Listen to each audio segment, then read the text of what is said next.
All right, Knowles, nice jacket. Oh, this whole thing? Thank you very much. Don't mind if I do.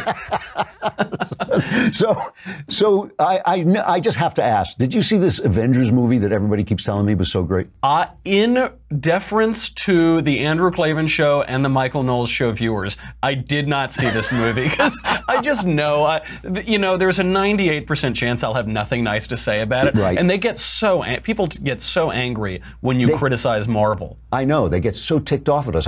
What I did though instead was I just danced around the room for 2.5 hours thinking, I'm not watching this movie. Yeah. You know what I did instead? I saw any other movie. Because, I have Movie Pass, so they're all free. Right, yeah.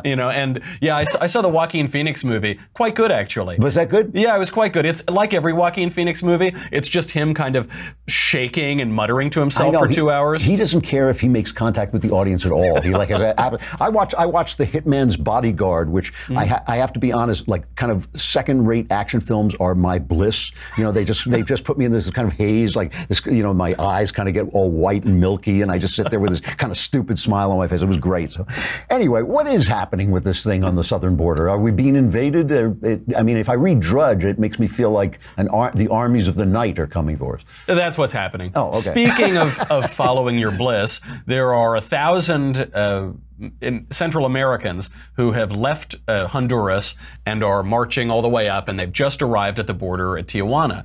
And there's a lot of fake news about this. Drudge is giving some of the best headlines because the mainstream media obviously are covering this up so much. So you've got to watch the words here. I have a PragerU video out today about how the left manipulates words to manipulate our emotions, and nowhere is that more evident than in this migrant caravan. So what they've done is say that these people are not just foreign nationals who decided to invade our country. They are refugees, or they're asylum seekers.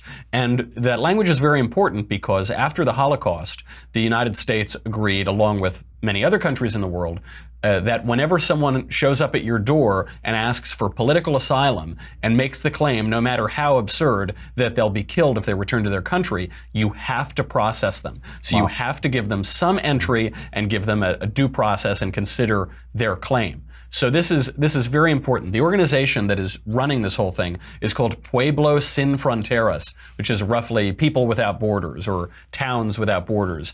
And it's an ironic name because, of course, there isn't such a thing as a town without a border. The border makes the town and the border makes the country.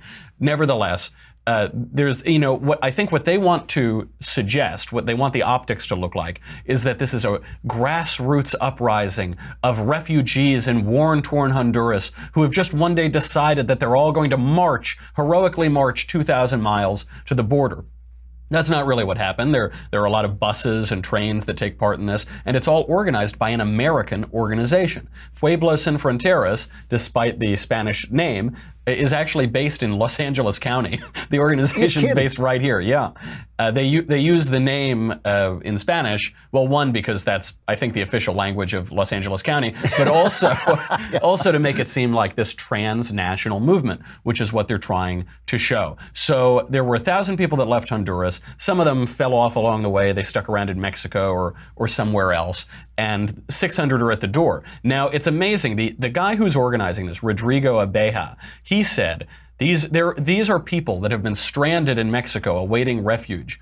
Most of them have to wait a year or more, and the majority of them get rejected eventually in America. But what they say is that the people who go once they get to Mexico and ask for asylum, quote, when Mexico rejects them, the next step is to go to the U.S. The safest and most organized way is through the Caravan. So he's admitting that any sane country, up to and including Mexico, is going to reject these people because you don't get to just invade someone else's country. Only the United States feels that it is our humanitarian mission that we have to accept anybody who shows up at our door. But surely, there's got to be a limit, right? That we can't accept everybody. So if there's a limit, somebody's got to set the limit. Should be us, right? It shouldn't be them. How dare you? Am I on an alt-right podcast? What bigotry? Everybody, if you support the Constitution now, you're alt-right. You're on the alt-right. Yeah. I think the left has to get rid of that alt button on their computer because they don't know how to use it. So wait. So this is organized in America to bring up these guys. So there's going to be towns with no borders. But it's only our border that's going, because of course, if you go down to Mexico, they'll arrest you like 2 seconds after you step over the border. They get to have their borders. It should be America Sin Fronteras. That's really what the organization should be called. Exactly. It's America without borders. And of course, you would say, does a country have a right to determine who comes in, who accesses taxpayer-funded services, who gets to use the education systems and the healthcare systems, who gets to vote in elections? And really, that's what this is all about. Immigrants, both legal and illegal, from Central America and South America, identify with Democrats between 3 times as frequently and 8.75 times as frequently as they identify with Republicans. So it's an electoral strategy. Democrats have admitted this, but I think this is all excellent for Trump, actually. I think this caravan is great news for Trump. It's good for Trump. Why? Well, we have 600 people crossing the border, and everyone who is sane, everyone who doesn't work for the New York Times, thinks this is a pretty tough situation. Meanwhile, the New York Times headline reads, "Migrant caravan after grueling trip reaches border. Now the really hard part." CNN, huddling on the concrete, they wait through the turnstiles as America. I'm Jim Acosta. I added that part, but presumably that's what they were thinking. Now I have the sads. Now you have to have the sads. Yeah. But presumably everyone else in the country thinks this is absurd that we have 600 to 1,000 people flooding across our border, except that happens every single day. Really? More than 1,000. Every single day in the United States, we arrest 1,000 illegal aliens crossing the border every day. But our policy is absurd here. This got the title during the Bush era. We have a policy called catch and release. Catch and release, that's a real policy. That isn't fake news. What we do, because we're required to give these people due process and asylum and go through the asylum process, we arrest them. But it takes a long time. It's not like you arrest them and then 2 hours later you say, okay, you're deported or you get to stay. So what we do is we arrest them and we say, okay, now you better show up for your court date. Your court date's in about 3 months. You better show up for that. And if you don't, nothing will happen and you'll just get to live in America. That's what happens. And so they keep flooding through. If this can call attention to that problem, if we can say this was actually a good day for illegal immigration, it's much lower than it normally happens, perhaps Trump can actually get something accomplished. We know that illegal immigration has plummeted 40% since he became president. And hopefully we can codify some of that into law so that we can prevent the real blue wave from coming across the border. I do not understand with any of this why this isn't purely a rule of law issue.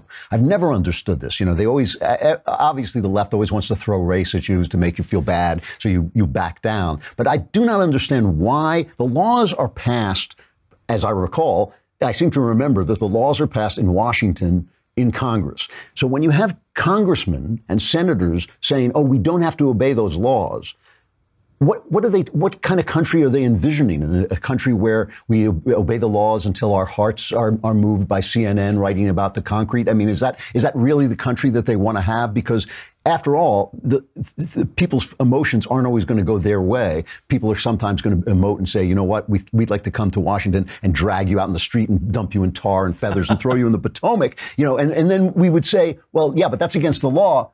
But so what, Right. So I don't understand why we don't debate this wholly on a rule of law basis. And as you say, if this law is not serving our country, which it doesn't sound like it is, let's change the law. There's no debating on the left anymore. I don't mean that in a glib sort of way. They admit to it themselves. They shout their abortion. They say we have to shout our abortion. They yell and they scream. The reasoned discourse is over for them. And there are two really awful, vicious angles on this. There's the philosophical one. They've embraced this leftist philosophy of intersectionality, whereby, regardless of reason or logic, everybody has to gang up against the straight white man who thinks he's a man. Right. And that might mean that gay activists and radical Muslims have to gang up on the straight white man who thinks he's a man in America. Their interests don't seem to align, but they can at least destroy what they view as the oppressive top of the hierarchical structure. There's that. That's a very anti-logical philosophy. And then there's the political angle, which is even in the early 2000s, even in the late 2000s, Democrats ran and said, we oppose illegal immigration, which makes sense because the people voting for you are the people here legally. Right. That has changed since they've seen